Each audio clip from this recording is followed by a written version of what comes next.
In 2011, Boeing pulled off one of the biggest political heists in aviation history. They successfully forced the US Air Force to rip up a signed contract with Airbus and hand Boeing a $35 billion monopoly instead. The executives popped the champagne. They thought they had won the lottery, but they didn't realize they had actually signed a contract that was a ticking time bomb. You see, in their desperation to kill the Airbus deal, Boeing agreed to a contract structure that contained a hidden poison pill. They promised to build a futuristic flying gas station that didn't actually exist. What followed was a disaster. They replaced a simple window with a camera system that blinds its own pilots. They delivered stealth fighter refuelers filled with garbage. And instead of printing money, this stolen victory has cost Boeing $7 billion in fines. This is the story of how Boeing's arrogance triggered the winner's curse, and why the plane they fought so hard to build is now the one thing they can't fix. To understand how a victory turned into a disaster, we have to go back to the beginning. We have to understand the desperate need that started it all. Transport yourself to the early 2000s. The United States Air Force has a massive problem. Their fleet is ancient. The backbone of their aerial refueling capability is the KC-135 Stratotanker. These planes are flying relics. They were designed in the Eisenhower era. Some of these airframes were built before the pilots flying them were even born.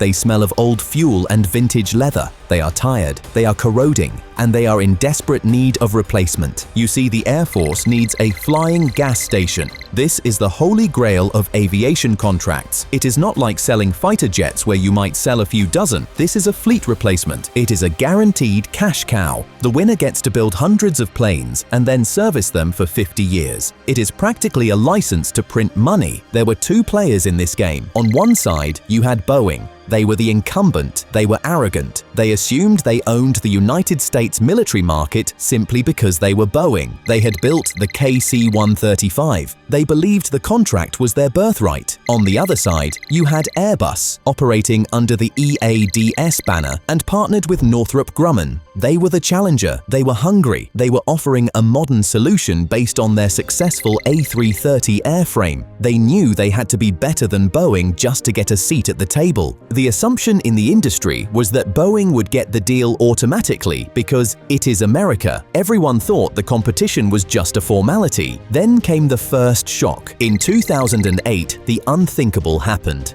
The United States Air Force selected Airbus. The room went silent. The shockwave rippled through the entire aerospace industry. The Air Force had looked at the data, looked at the planes, and made a decision. Why? The answer was simple. The Airbus plane was bigger, it carried more fuel, it was ready, it was objectively the better machine for the job. It could offload fuel at a higher rate, it could carry more cargo, it was a superior strategic asset. But here is where the story takes a dark turn. Boeing does not innovate, they litigate. They did not go back to the drawing board to build a better plane. They did not accept that they had been beaten by a better product. They went to Washington, they launched an intense lobbying campaign. They weaponized the government. They screamed about national security. They claimed that relying on a European company for critical military infrastructure was a risk. They shouted about American jobs. They created a narrative that buying a European plane was a betrayal, even though the Airbus solution was superior and would have been built in Alabama. They forced a rebid of the entire contract. They utilized every political connection they had to burn the Airbus deal to the ground.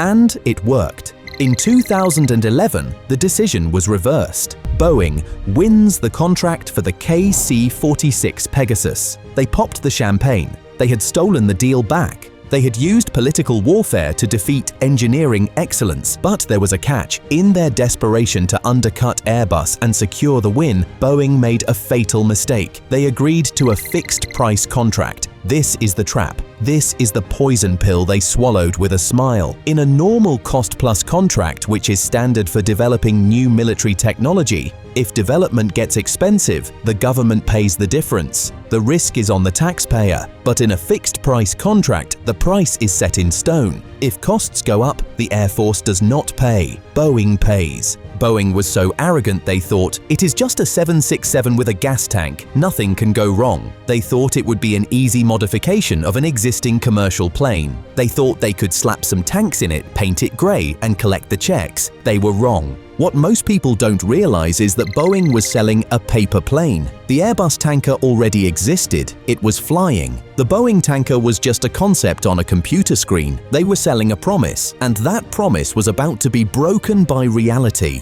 But here is the thing nobody talks about. The real disaster wasn't just the contract, it was the technology. Boeing tried to fix something that wasn't broken. For decades, aerial refueling worked on a simple principle. A boom operator lay on their stomach in the back of the plane and looked out a window. They used their own eyes to guide the fuel boom into the receiving jet. It was simple, it was effective, it relied on the Mark I eyeball. Boeing decided to upgrade this. But why? Why change a system that has worked perfectly since the 1950s? Greed. By removing the window and the operator station from the back of the plane, they could squeeze in a few more cargo pallets. They sacrificed simplicity for capacity. They introduced the Remote Vision System, or RVS. They removed the window entirely. Instead, they put the operator in a windowless room deep inside the fuselage and gave them a system of cameras and 3D goggles. It sounds futuristic. It sounds like something out of a sci-fi movie. But in reality, it was a nightmare. There was a hidden flaw in the physics of the system. The first issue was sun glare. The cameras were not as dynamic as the human eye. At certain angles, when the sun hit the cameras, the image would wash out. The screen would go black or white. Imagine you are driving a car at 400 miles per hour and suddenly your windshield is covered in white paint. That is what happened to the boom operators. They were effectively blinded while trying to connect a high-speed fuel line to a billion-dollar aircraft. The crazy part is that this wasn't just a glitch, it was dangerous. When the sun was low on the horizon, the cameras couldn't cope with the contrast. The shadows were too dark and the bright spots were too bright. The operators were flying blind. The second issue was depth perception. This became known as the rubber sheet effect. The video feed was distorted. It warped the image slightly. Operators could not tell how far away the receiving jet actually was. In a delicate operation where inches matter, this was catastrophic. Imagine trying to park your car in a tight spot, but your backup camera has a 2-second delay and distorts the distance. Now imagine doing that at 30,000 feet with a fighter jet full of explosives. The system was so bad that some operators reported getting motion sickness. They were getting nauseous while trying to refuel fighter jets. The consequences were immediate and expensive. The boom operators began accidentally scraping the stealth coating off of the Air Force's F-22 Raptors. The metal boom would hit the skin of the jet because the operator couldn't see properly. The F-22 is coated in a special classified material that makes it invisible to radar. Scraping that off is a massive problem. It grounds the jet. It costs millions to fix. It compromises the stealth capability of the most advanced fighter in the world. The Air Force was furious. They refused to accept the planes. They told Boeing to fix it. They called it a critical category 1 deficiency. That is military speak for this does not work and it is dangerous. But here is where the fixed price trap snapped shut. Because Boeing had agreed to that specific contract structure to win the bid, every single fix came out of Boeing's pocket. The Air Force didn't pay a dime for the mistakes. The numbers began to spiral out of control. First, it was a $1 billion charge. Boeing shrugged it off. Then it was $3 billion. The executives started to sweat. It kept climbing until it reached over $7 billion